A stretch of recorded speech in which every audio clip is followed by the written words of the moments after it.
Hablar de la situación actual de la educación en España en pocas palabras no es fácil. Y no es fácil porque la educación es un mundo muy complejo. Intervienen muchísimos factores.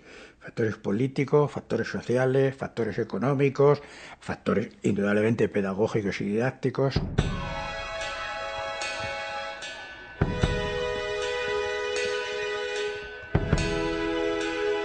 Los especialistas suelen utilizar dos instrumentos que yo creo que son válidos a la hora de evaluar un sistema educativo. Es decir, bueno, ¿cómo está este sistema educativo? Que esa es la pregunta.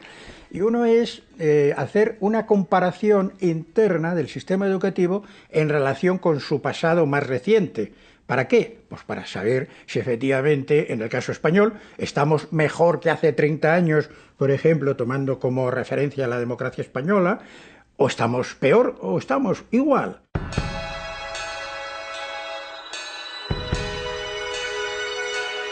Y luego hay otro elemento que suelen utilizar también los especialistas, que es la comparación del sistema educativo con los sistemas de nuestro contorno cultural, en este caso el contorno europeo.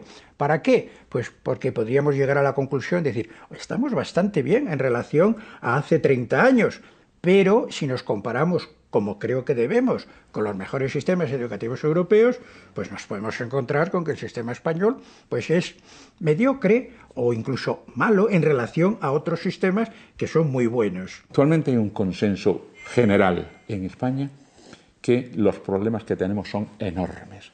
Tenemos los mayores problemas educativos de nuestro entorno, puesto que tenemos el índice de fracaso escolar más alto. Estamos a la cola educativa. Por tanto, tenemos una cantidad enorme de decenas de miles de alumnos que son escolarmente fracasados. Por tanto, el consenso es unánime que esto hay que cambiarlo. No podemos seguir así. En 2009, el informe PISA evalúa distintas competencias de los alumnos de los países de la OCDE. La puntuación de los alumnos españoles sitúa a España en conjunto ligeramente por debajo de la media de la OCDE.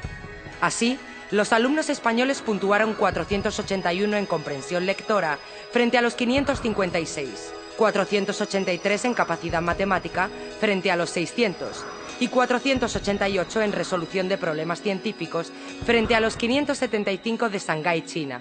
En los medios de comunicación se suele transmitir la idea de que estamos fatal porque en los rankings salimos en posiciones más bien bajas, estamos en la cola de los países de la OCDE.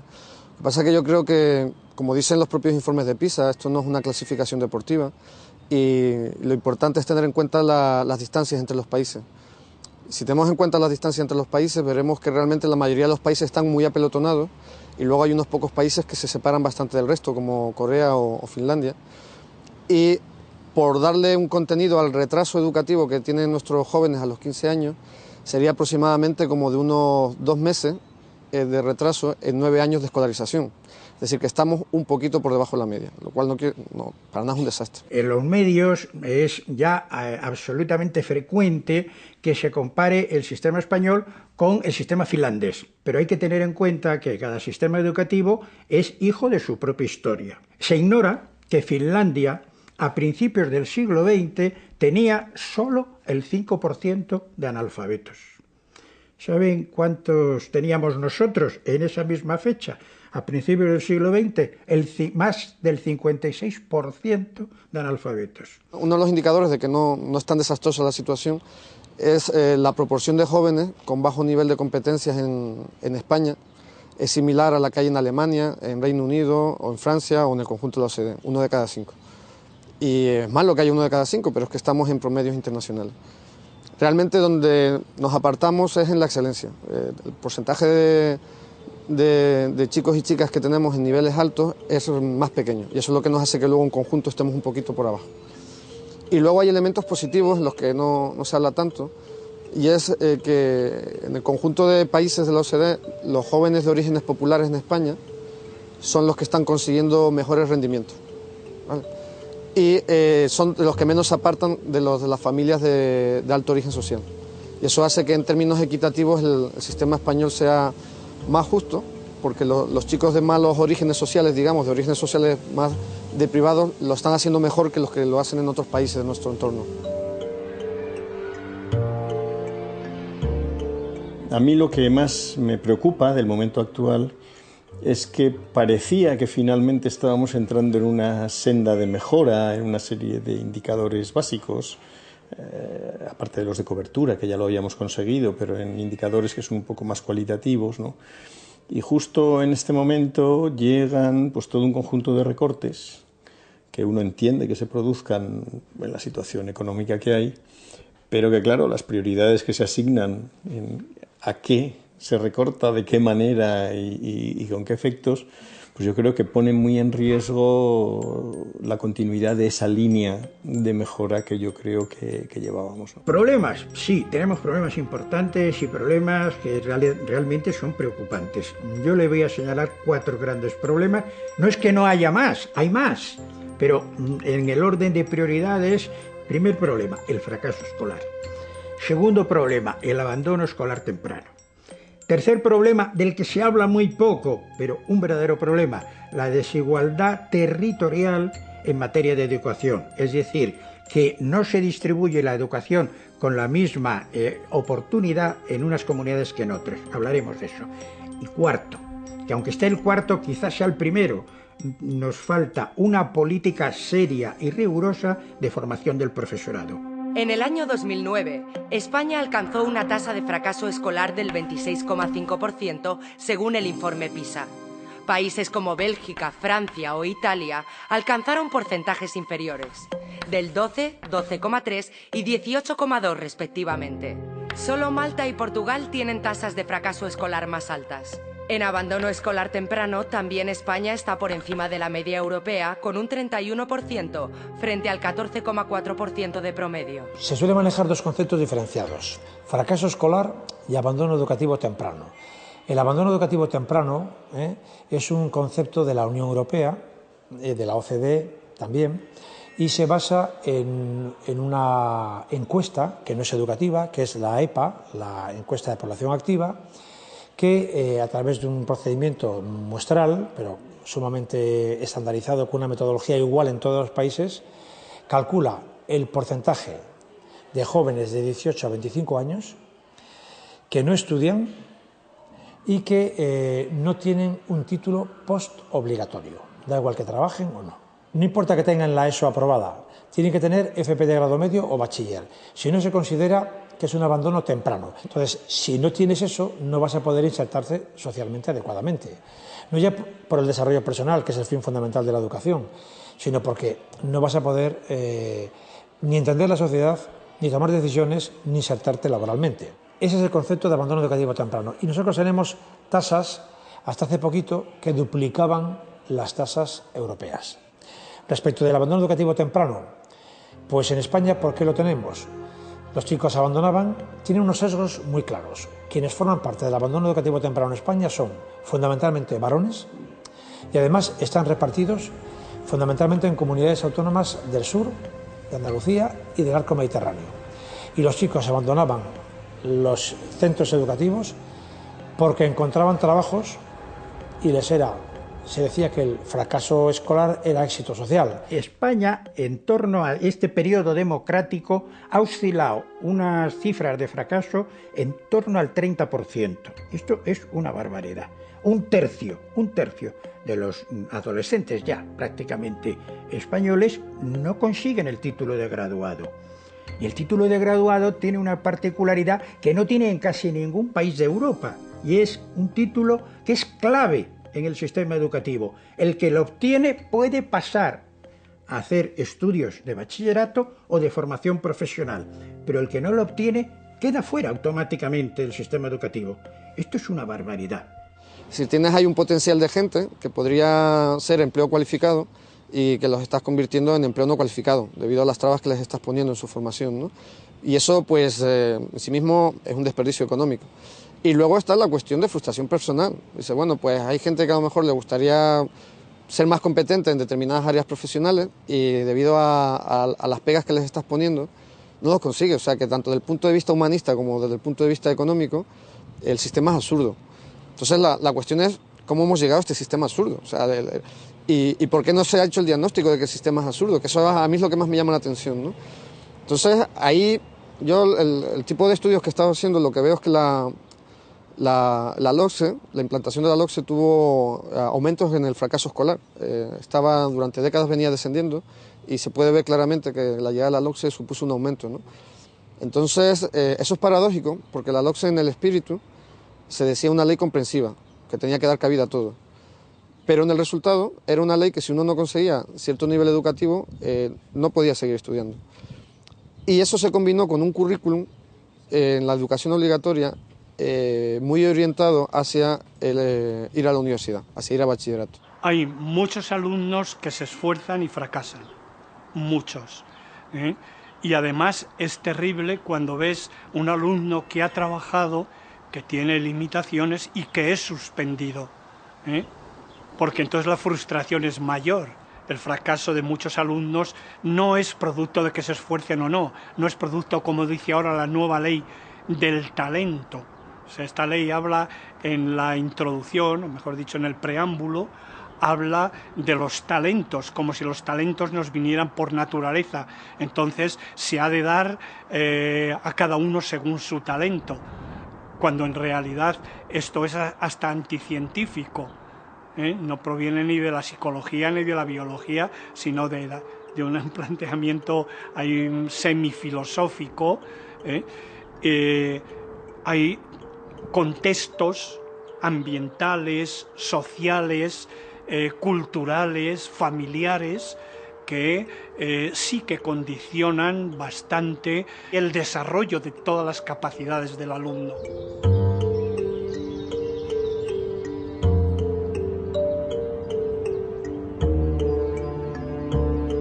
La fotografía que en este momento tenemos es que existe más diferencia entre las 17 comunidades que existen en España que las diferencias que puede haber entre los distintos países de la Unión Europea. Por lo tanto, tenemos un problema. Claro, esto es gravísimo, porque esto quiere decir que el destino educativo de un niño depende de la comunidad en que nazca. Las diferencias entre el norte y el sur en Italia también son muy altas. En Bélgica también las diferencias entre los valones y los flamencos también son muy altas. En Alemania también son muy altas. Es decir, las diferencias que hay internas dentro de los países, cuando se ven distintos países, son tan altas como las que hay entre países, que eso no es una excepcionalidad española. Pero lo bueno además es que cuando uno mira en perspectiva histórica, ve que los desiguales resultados que hay hoy en día están muy marcados por la inercia histórica. Y si hay desigualdades en comunidades autónomas, después de la descentralización en política educativa, son desigualdades que son iguales, incluso menores, que las que había cuando el sistema educativo estaba centralizado.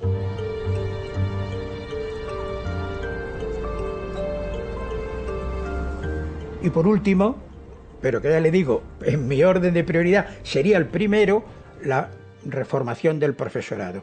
¿Eso quiere decir que no se ha hecho nada? No, se ha hecho. La Ley General de Educación del año 70 se preocupó de la formación del profesorado, se ha preocupado la LOCSE y teóricamente el gobierno actual también ha dicho que es un problema muy importante. Pero la verdad es que las políticas que se han realizado, por razones que ahora nos llevaría lejos discutirlas, no han tenido el éxito adecuado. Aquí sí que hay un consenso, incluso en lo que yo pude vivir en su momento, había hasta un cierto consenso entre los dos grandes partidos. Representado en este caso además por los dos grandes líderes, es decir, por Rajoy y por Rubalcaba. El consenso es que no se puede realmente solucionar el problema educativo si no reformamos, si no conseguimos una alta calidad de los profesores. El sistema de formación, de selección y de evaluación de los profesores en España deja muchísimo que desear. En todos los parámetros internacionales hablamos de los indicadores de resultado, pero tendríamos que ver cuáles son los indicadores de formación, de selección y de evaluación del profesorado. Y ahí seguimos con unos sistemas de formación que son absolutamente obsoletos, basados a veces en unos parámetros educativos y pedagógicos propios de los años 80 o anteriores, en unos procedimientos de selección que se han ido deteriorando y que han ido respondiendo más a la estabilidad de los profesores que a la calidad del profesorado, primando la antigüedad por encima absolutamente de todo. Y por último, claro, sobre todo en la pública, a la que me estoy refiriendo en esto, aunque no es un problema exclusivo de la pública, con unos sistemas de evaluación. Lo que no podemos hacer es un profesor que inicie su andadura a los 25 o a los 30 años y que enseñe bien o mal, no tenga ningún otro aliciente que no sea cumplir trienios o como mucho algunos sesenios, según en qué comunidades vivan. Los profesores necesitan formación permanente porque los alumnos que hay ahora en las aulas no son igual que los que había hace 10 años o los que había hace 15 años.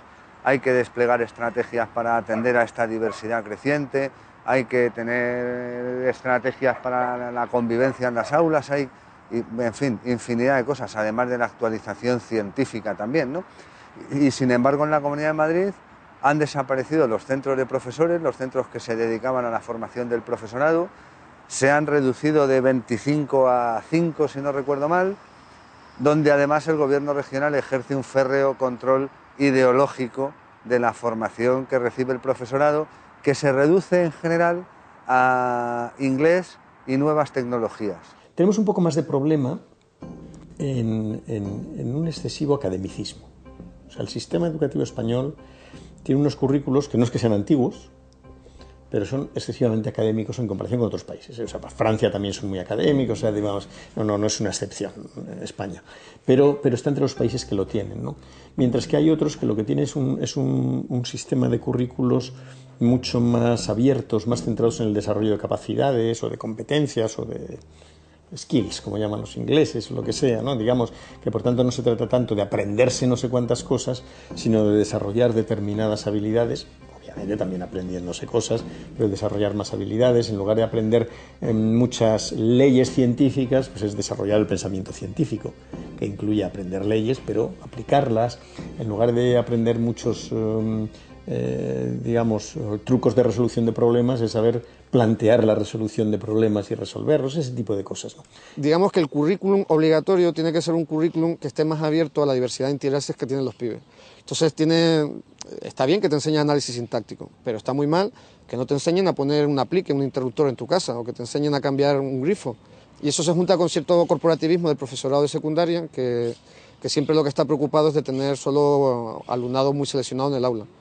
Entonces ahí hay una tensión entre, hay que escolarizar a todo el mundo, pero hay estudiantes que son reacios a la cultura escolar y cómo combinas esos elementos, ¿no? Bueno, pues en España hemos decidido hacerlo por el método tradicional, que es libro de texto, 5 horas sentado, clase magistral, y bueno, pues hay gente que con ese sistema no funciona bien, ¿no?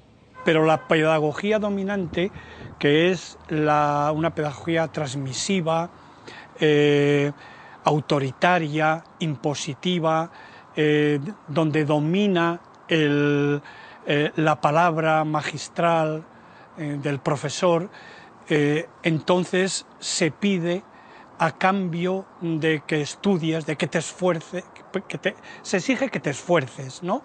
En función de un premio externo, no en función del placer de aprender.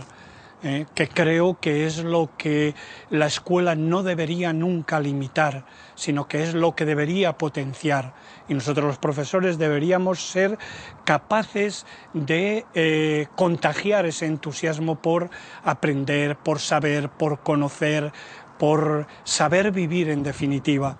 La teoría de las inteligencias múltiples, que efectivamente lo que defiende es que cada uno de los niños y las niñas que hay en el aula tienen una forma de aprender, tienen una forma de expresar la afectividad, tienen una forma y unas aspiraciones para, no sé, o competencias para interesarse más por un ámbito que por otro del conocimiento, etcétera, pues exige la formación del profesorado, exige que el profesorado se comprometa precisamente con atender las necesidades específicas de cada uno de nuestros alumnos y alumnas que hay en el aula, exige que efectivamente apueste por desarrollar las competencias que cada uno de nosotras y de nosotras aportamos en el aula y no por visibilizar las carencias que cada uno de nosotras y nosotras venimos demostrando en el aula, y efectivamente todavía se arrastra una metodología de enseñanza-aprendizaje demasiado tradicional.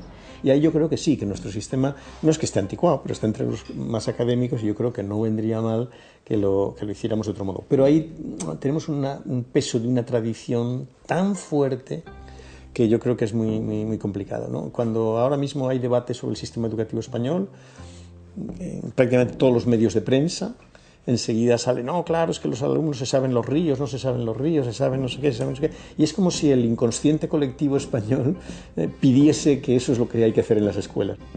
El informe PISA también analiza las estrategias de aprendizaje de los estudiantes de la OCDE.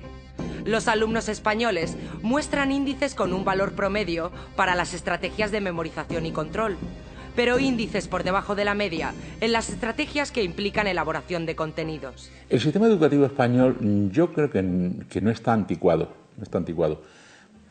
Bajo mi opinión es una cosa que es un poquito peor, y es que no está centrado en el alumno. Yo creo que el sistema español es un sistema bastante actual, es un sistema bastante homologado a lo que hay en muchos otros países, o sea, no es nada exótico, ¿no? Aquí hay un debate de fondo, y es el debate de lo que los especialistas llamamos la comprensividad, que quiere decir cuánto de común hay en el sistema y cuánto hay de diferenciado, o sea, dicho en términos más pedestres, ¿no? Hasta cuándo los alumnos van todos juntos y cuándo empiezan a separarse, ¿no? Entonces, el sistema educativo español es un sistema de comprensividad larga, o sea, donde los alumnos están juntos hasta bastante adelante. Digamos que la comprensividad en los países europeos viene a estar hasta los 14, 15 o 16 años, salvo en Alemania y los países de influencia germánica. Ahora lo que se empieza a introducir con la LOMCE es una reducción de la comprensividad, porque ya antes, a los 14 o 15 años, se empiezan a introducir vías que son, bueno, no totalmente separadas, pero ya conducen, por ejemplo, a títulos distintos, ¿no? Entonces, ahí es donde está principalmente el debate. Entonces, países como España, con una comprensividad hasta los 16 años, hay muchos. O sea, que no es una excepción. Inglaterra, países nórdicos, hay bastantes países que están en esa misma. Por lo tanto, ahí no creo que haya problema. En mayo, el Gobierno remitió al Parlamento la Ley Orgánica de Mejora de la Calidad Educativa, conocida como LOMCE. Esta introduce importantes medidas para ir separando alumnos desde los 13 y 14 años, entre los que estudiarán bachillerato y formación profesional. Asimismo, establece reválidas, evaluaciones externas de los alumnos. La norma refuerza al director del centro, que podrá establecer el perfil de los profesores que se quieran incorporar y vetar candidatos, reduciendo paralelamente la capacidad de los órganos representativos de padres y alumnos. La LOMCE tal parece que es una ley sacada de un cajón en el que estaba escrita antes de que empezara la crisis económica y se ha retocado por la crisis. Esta ley no es muy diferente de la que era la LOCE, la Ley de Calidad. Si se ha renunciado a algunas cosas, como el bachillerato de 3 años, es por la crisis, que les impide llevar a cabo iniciativas que supongan gasto. Pero verdaderamente es una ley que maneja los tópicos manidos de la derecha en materia educativa, que en España en concreto son centralismo, un recentralismo, una tendencia recentralizadora, supresión de la participación y de la intervención de la comunidad educativa en la educación, currículum academicista, sistema educativo con etapas diferenciadas, la parte obligatoria de la parte común, es decir, segregadora, que los alumnos van por itinerarios diferentes en función de su rendimiento académico y de su extracción social, debilidad en el gasto educativo, la evaluación entendida como algo externo, reválidas, y no como una parte más del proceso educativo. Mi opinión es un retorno al pasado, un retorno que no tiene una base científica, que tiene muchas ocurrencias, que no tiene un libro blanco ni un diagnóstico previo de qué es lo que necesita la educación española, que no tiene financiación y que tampoco tiene ningún tipo de participación democrática. No la apoya nadie. Ni las familias, ni el profesorado, ni los sindicatos, ni la comunidad pedagógica no tiene apoyos. Hasta el Consejo de Estado le da un varapalo muy fuerte, al menos en 10 puntos, y el Consejo de Estado es una institución del Estado que es un cementerio de elefantes, donde hay, en fin, un pensamiento bastante conservador. Y luego, cuando digo que es ideología, es porque es como si no quisiera esta administración conservadora que hubiera mezcla social en los centros educativos.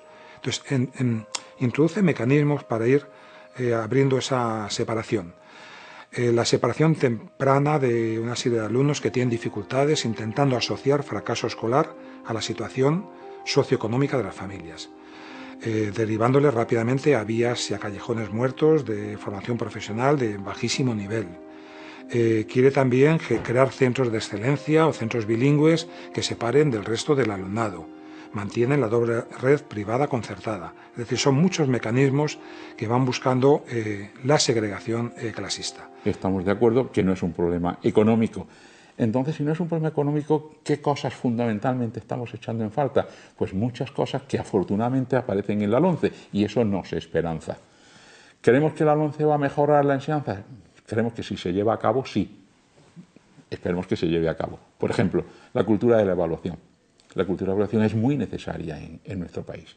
El saber qué colegios tienen mejores o peores resultados académicos y que esto sea público para las familias. Esto es muy necesario para la educación. El ver la integración familiar dentro del centro, el ver la autonomía del centro, todo esto que preconiza la nueva ley que se va a discutir, lo queremos enormemente positivo y creemos que puede dar muy buenos resultados. Para nuestro gusto, tendría que dar todavía más pasos de los que da la LOMCE, pero bueno, los que da creemos que van por la buena dirección. El primer borrador parecía que estaba escrito por un equipo de economistas y parecía que estaba escrito por alguien como del Gosplan, ¿no? La educación era pura productividad, había que planificar a X años, no sé. No sabía uno muy bien si lo había hecho un tecnócrata del Opus o de Stalin directamente, ¿no? Sin embargo, ya en el segundo borrador, ahí sí se ve que han introducido a gente con mucha más sensibilidad educativa y es un borrador que yo creo que cualquiera podría asumir. Entonces luego ya lo que hay que entrar es a evaluar en qué medida la ley se adapta a lo que diga el borrador. A mí hay un tema que es el que más me preocupa y que parece que el PP está cambiando y espero que lo haga, que es el que tiene que ver con los requisitos para cursar educación posobligatoria. Y ahí, por ejemplo, cuando vemos las diferencias entre comunidades autónomas, vemos que hay algunas, como la de Madrid, que si fuesen países serían de los mejores del mundo, pero tienen tasas de fracaso escolar por encima del 20%. Es decir, los pibes madrileños podrían cursar educación posobligatoria en cualquier lugar del mundo, menos en España. Entonces, ¿qué es lo que estamos haciendo con nuestro sistema educativo? Que a diferencia de lo que ocurre en otros países, le ponemos tanta traba a la gente para que haga educación posobligatoria, ¿no? La propia LOMCE contempla que hay una triple finalidad de la educación secundaria, que es preparar para la vida activa o para la formación profesional o para el bachillerato. Lo que ocurre en España es que hay que conjugar la O de obligatoria y por lo tanto un mínimo común que hay que dar a todos nuestros adolescentes con la S de secundaria y por lo tanto de preparación para otras etapas posteriores.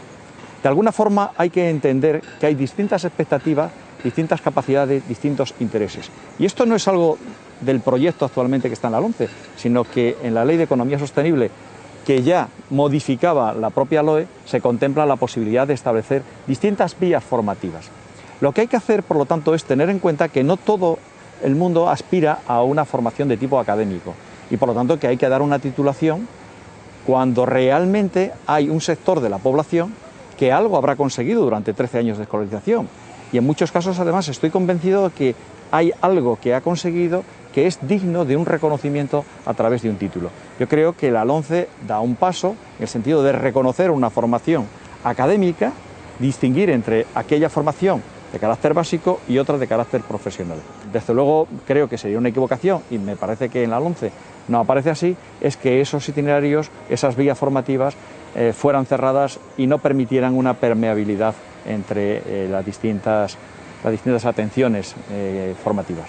No está nada claro que el adelantamiento de la separación de estudios produzca efectos positivos a medio y largo plazo. Una persona en la que hoy en día se están amparando muchas de las políticas de recortes en educación es un economista, un buen economista norteamericano, que es Eric Hanushek, que dice que en aquellos lugares donde se han adelantado las vías profesionales y los alumnos se les ha dirigido antes a las vías profesionales, han generado un efecto beneficioso sobre el empleo a corto plazo, pero negativo a medio y largo plazo, por un fenómeno que yo creo que no es muy difícil de entender. El acortamiento de la decisión de ir a una vía profesional lo que lleva normalmente es un menor desarrollo de capacidades generales y lleva el desarrollo de unas capacidades más específicas. Pero esas capacidades específicas, sin unas capacidades generales previas más amplias, se quedan obsoletas antes. Y entonces es gente que accede más pronto al empleo porque, claro, tiene una preparación muy específica dirigida a esa, pero cuando pierde el empleo porque ha cambiado el sistema productivo, por lo que sea, le es más difícil actualizarse y reorientarse en otra dirección, ¿no? Porque es otro de los puntos en los que coinciden los mejores sistemas educativos. Cuando retrasas la elección, está comprobado que obtienen mejores resultados. Y esto, por ejemplo, lo decía recientemente en una entrevista Pablo Zoido, analista de la OCDE, me decía esto, que el caso de Canadá, el caso de Polonia, coincidieron incluso Alemania también, que Alemania se pone siempre de ejemplo. Alemania, hace unos años, cuando vio la nota que sacó en PISA, se puso las pilas porque dijo, oye, aquí está pasando algo, que estamos a la cola. Entonces, retrasando un curso, se dieron cuenta que era posible que en más tiempo esos jóvenes aprendiesen lo mismo. Mi experiencia personal es que cuando tú unes en un aprendizaje cooperativo a alumnos excelentes o que van muy bien, con alumnos que tienen dificultades, todos avanzan más. Los excelentes porque en ese aprendizaje cooperativo tienen que entender, estructurar, expresar, dialogar, conversar ese conocimiento que poseen con el alumno que tiene más dificultades, y eso les enriquece mucho mejor y asienta mejor su pensamiento y el de los otros. O sea, mi experiencia es que en ese aprendizaje cooperativo heterogéneo, diverso, todos avanzan. Más de la mitad del dinero previsto en la memoria económica de la LONCE se va a gastar en establecer itinerarios segregadores que digan a los alumnos: tú no vales para estudiar bachillerato, tú no vas a hacer el itinerario académico, vas a hacer el itinerario profesional que va a tener menos valor añadido porque va a ser menos excelente. Y gastan el dinero en clasificar, segregar y negar oportunidades, paradójicamente, cuando el dinero deberían invertirlo en generar más oportunidades, generar medidas de apoyo, de refuerzo para que más alumnos titulen y puedan estudiar después o bachillerato o FP, lo que quieran, ¿no?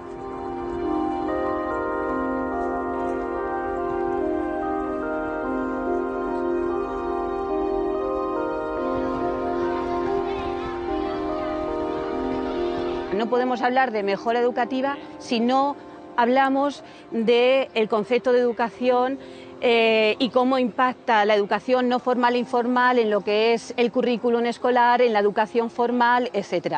Tenemos que considerar que, dado que hay diversidad en nuestras aulas, nosotros tenemos que tener un currículum escolar que también sea flexible, con las capacidades y con las, digamos, expectativas de cada uno de nuestros alumnos y de nuestras alumnas. Es decir, tiene que haber flexibilidad en el currículum escolar, flexibilidad en la organización escolar.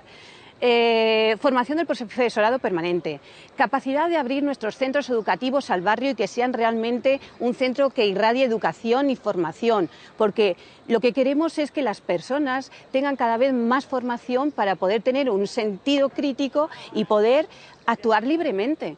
Por eso nosotros estamos muy en contra del examen, reválida, prueba que se quiere hacer a los niños de 5 años. Eso es una barbaridad que no se hace en ningún lugar del mundo, por más que lo quieran disfrazar, de lo que sea.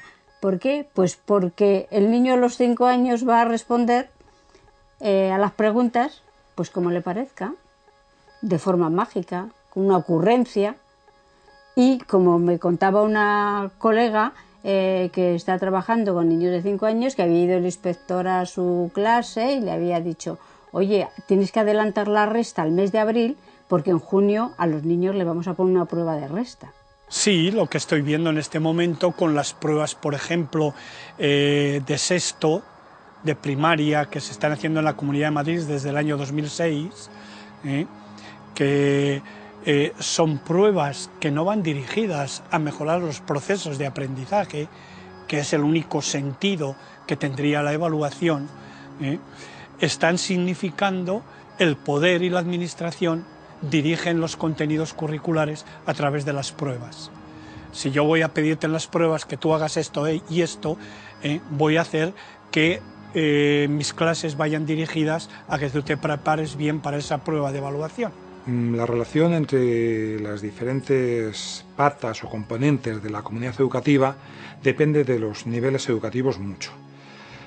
Por ejemplo, en infantil y en primaria la relación del profesorado con las familias es muy intensa. En secundaria hay como una especie de paso atrás por parte de las familias, ya se les considera más mayores, más autónomos, y también yo creo que autocríticamente tenemos que decirlo, quizá el profesorado de secundaria no tenemos asumida esa necesidad tan imperiosa de establecer complicidades con las familias para ayudar a una formación más integral y más amplia del joven, de los adolescentes. Ellos están en los órganos colegiados, evidentemente, están en los consejos escolares, algo que la ley Wert pretende descafeinar y dejar sin ninguna competencia. A ver, la LOMCE es muy clara, pretende expulsar a los padres, o sea, del sistema educativo, en el sentido de que el consejo escolar somos molestos.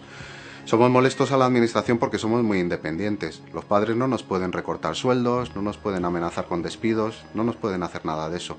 Entonces la participación de los padres es bastante libre y además pasional porque implica nuestros hijos, no nos implica el sueldo, ¿no?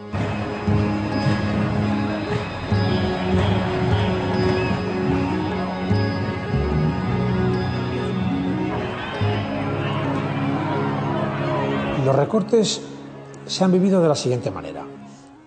Han sido económicos, porque aunque nos hayan mantenido la cantidad de dinero, es verdad que ha habido inflación y por tanto el dinero vale menos y puedo comprar menos gasoil para la calefacción o pagar menos recibo de la luz o menos papel para la fotocopiadora. Yo creo que ese verdaderamente no es el más importante.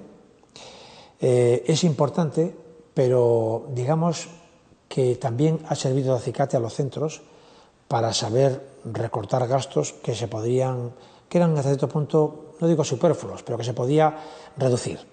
Los recortes más importantes han sido en lo que se dice recursos humanos.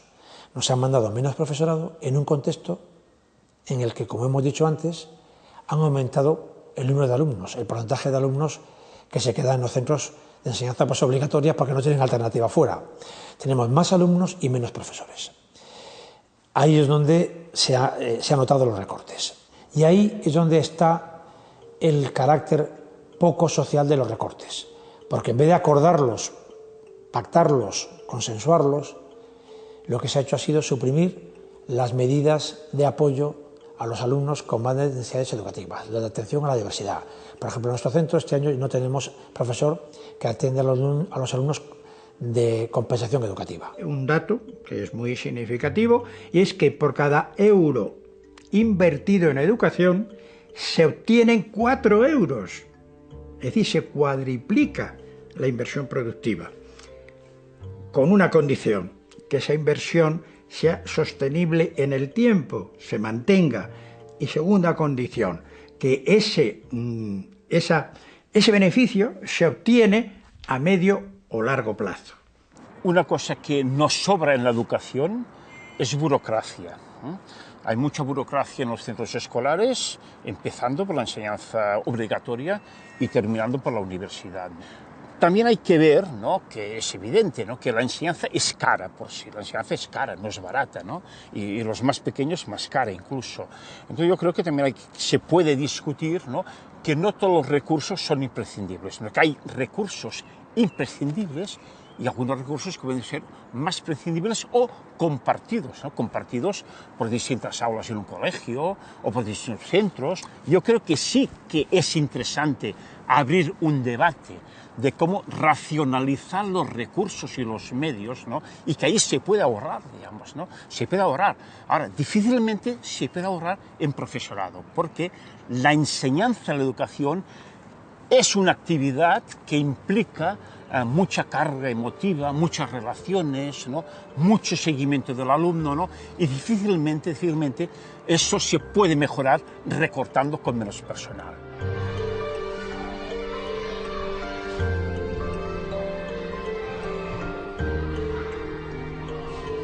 A ver, la Comunidad de Madrid tiene una red que denomina la red pública, ¿no?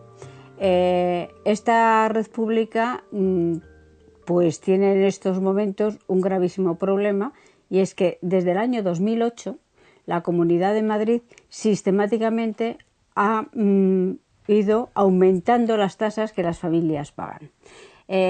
Nunca ha sido gratis la educación infantil.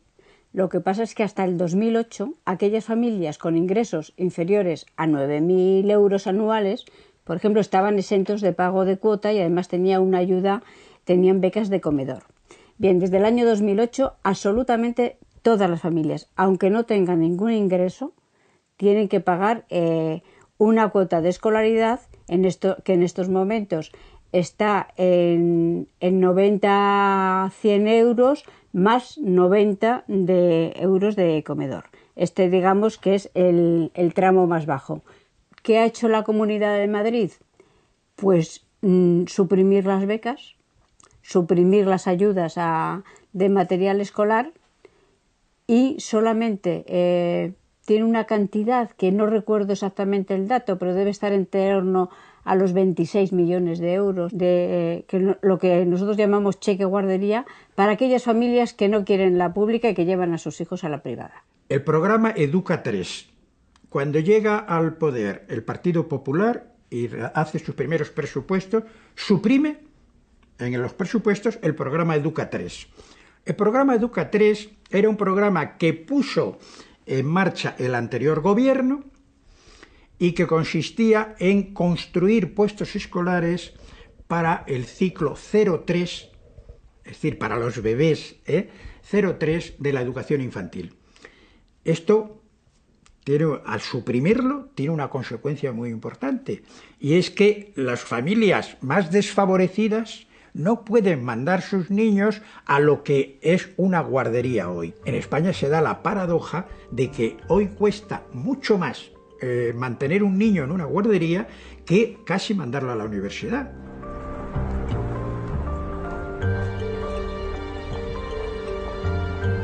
La política de disminuir las becas, se ha disminuido las becas un 12%, y se han aumentado las tasas de matrícula universitaria un 66%, es decir, 2/3 más, casi se ha doblado. Si usted pone en conexión aumento brutal de las tasas de matrícula universitaria y disminución de las becas para aquellos que no tienen medios para pagarlo, evidentemente, ¿quién está más perjudicado? Las clases débiles, que no pueden permitirse pagar las tasas de matrícula, con lo cual abandonarán la universidad. Seguro que ya dentro de poco sabremos los datos de abandono de la universidad, y habrá ya en el mes de octubre, cuando se abran las matrículas, habrá muchos alumnos que no se podrán matricular.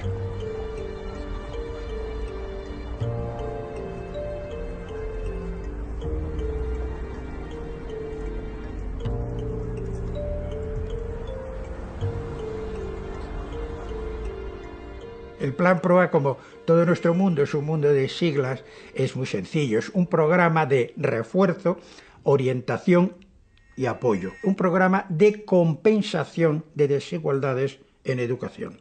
Y ese es el Plan PROA. Se ha comprobado, todos los expertos están de acuerdo, en que los problemas que estamos teniendo con el fracaso escolar al final de la escolarización obligatoria no se resuelven invirtiendo en los últimos años de la escolaridad obligatoria, sino en los primeros años de primaria. ¿Cómo? Como con un programa de refuerzo, el que puso en marcha María José Sansegundo. Refuerzo del aprendizaje. Los niños que tienen problemas de aprendizaje, eso se ha detectado que pasa ya en primero o en segundo de primaria. Es muy curioso que ese plan, que se aplicó ininterrumpidamente desde el año 2006 hasta el año 2011, Cuando el ministro tiene su primera comparecencia, el ministro Wert, ante la Comisión de Educación del Congreso de los Diputados, un diputado le pregunta por este programa y entonces él dice que es un programa que se va a evaluar y que si es satisfactorio lo van a mantener. Falso, de toda falsedad. Vamos a ver, los recortes yo creo que hay que mirarlos desde dos puntos de vista. Por un lado, se reduce dinero, pero por otro lado, se ingresa menos. Porque cuando hablamos de recortar es de no gastar. Pero en educación casi son tan importantes los no ingresos, los regalos fiscales.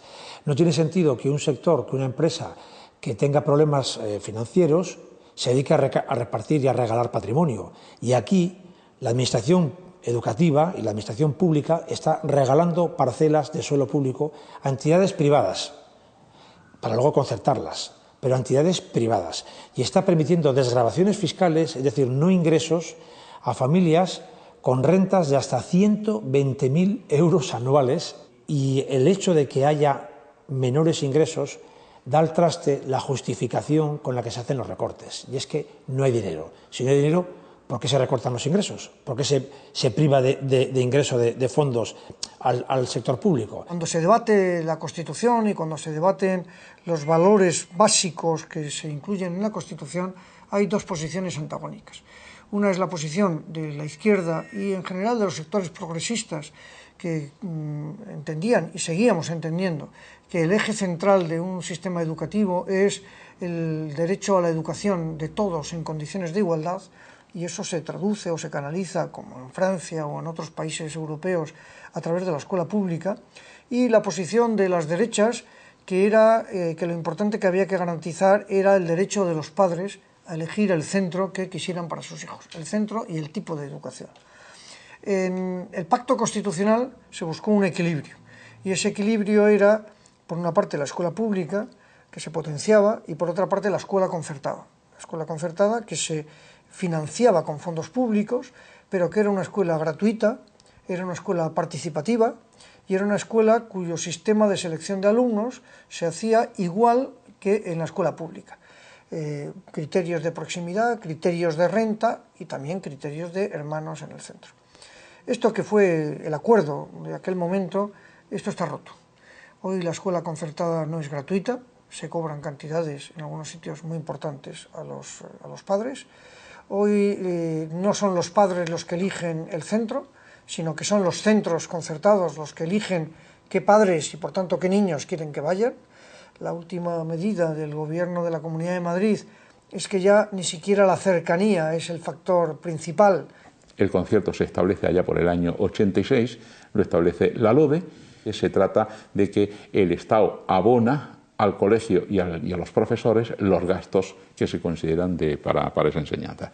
Este es en esquema el concierto. Por tanto, al padre no le cuesta nada, al Estado le cuesta aproximadamente ese puesto escolar, pues como un 40% de lo que le costaría si lo impartiera él.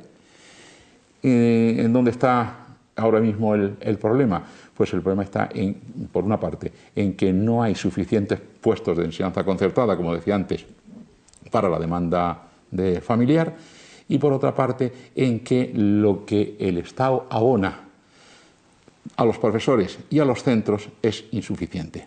¿Por qué? Porque a los profesores les abona menos de lo que les da a un profesor público y además trabajan más horas, y luego porque los gastos generales que incurre el centro no se pueden sostener con la aportación estatal. Esa aportación hay que subirla. Entonces, como veis, el concierto es un derecho de las administraciones que, si piensan que no pueden cumplir con su obligación de garantizar el ejercicio del derecho a la educación a todos los alumnos, a todos los jóvenes y niños, pues solicitan de centros de titularidad privada que cumplan esta función a cargo de un dinero. Nunca un derecho subjetivo de los padres a elegir centro docente. La Constitución no reconoce esto, ni la nuestra ni la de ningún país europeo. Históricamente los tres factores claves eran la cercanía, 2, las rentas familiares, 3, el tener hermanos que a través de esos criterios hubieran entrado en el centro. Todo eso se ha trastocado, se le ha dado la vuelta, la cercanía ya no es un factor, la renta es un factor completamente secundario, y lo que ahora vale es fundamentalmente el tener hermanos. ¿Esto qué significa en la práctica? Significa que ya no son los padres los que eligen el centro, sino es el centro el que elige a los padres y a los niños. Si la familia no se incorpora al centro, esa enseñanza difícilmente será de calidad en la actualidad. Si hablamos de hace muchos años, se podría concebir esto, pero es una enseñanza anticuada en la que ya nadie cree. Claro, difícilmente se puede mantener el que la familia participe en el centro si la familia no ha optado por ese centro. Porque claro, no todos los centros son iguales, y malo sería que todos los centros fueran iguales, porque sería café para todos, eso no iría en contra de la libertad de enseñanza. Entonces las familias deben de optar y deben de tener plaza en aquellos centros que ellos han elegido, sean los que sean. Los estudios que hay hechos sobre los resultados, comparación de resultados, etcétera, todos coinciden en que no es un reparto homogéneo de la población. Hombre, hay factores que tienden a explicarlo. Bueno, por ejemplo, muchos de los centros concertados tradicionalmente han estado primero en ciudades y segundo en zonas, digamos, mejor establecidas de las ciudades. Por ejemplo, toda la población rural o de muchos de los lugares de extrarradios, etcétera, pues no están en la enseñanza concertada. Y entonces, claro, eso explica, digamos, de manera natural, sin otro tipo de cosas, explica una diferencia. Pero ha habido centros concertados que han tenido políticas, bueno, pues más o menos disuasorias del alumnado que no les interesaba, por así decirlo, ¿no? Y luego, al mismo tiempo, también es verdad que se produce un efecto de autoselección también en otros casos, ¿no?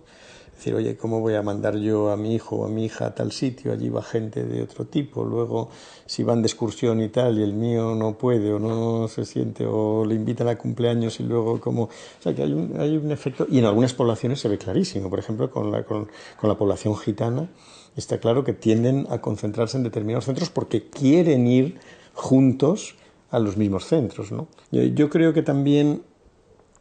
Bueno, pues ha habido otros factores, como por ejemplo el hecho de que muchos centros concertados pues no cuenten, y tampoco la administración les haya dado recursos para atender a la población más complicada, por ejemplo los alumnos de integración, ¿no? Y entonces quiere decir que, claro, pues entonces esos alumnos naturalmente iban a los centros públicos. En la zona este de la Comunidad de Madrid, con una renta per cápita media-baja, la escuela pública escolariza a más del 80% de la población. En la zona oeste, correspondiente a rentas mucho más altas, la escuela concertada escolariza a más del 40% de la población. Entonces lo de la concertada, por ejemplo, tiene un argumento de que sale mucho más barata una plaza en la concertada que en la pública. Ahora yo no recuerdo los números, pero no lo tengo fresco en la cabeza, pero podemos estar hablando como 800, 900 euros concertada, 1.200, 1.500 en la pública, para hacernos una orientación. Pero claro, yo lo que les digo es que esta es una cifra tramposa. ¿Por qué? Porque, por un lado, la concertada elige dónde va, dónde coloca el centro, la pública no. Y no sale lo mismo poner un colegio o dar educación en ciudades que dar educación en zonas rurales. Sale mucho más cara la infraestructura. Luego, el elemento principal del coste son los salarios. Entonces ellos están ofreciendo un servicio menor, pero en cierta medida ellos tienen un profesorado que no ha pasado por pruebas selectivas, un profesorado que se contrata de forma arbitraria por el centro y que tiene salarios menores. Entonces, y luego tiene otro elemento que no tienen la obligación de atender a la diversidad que tiene la pública.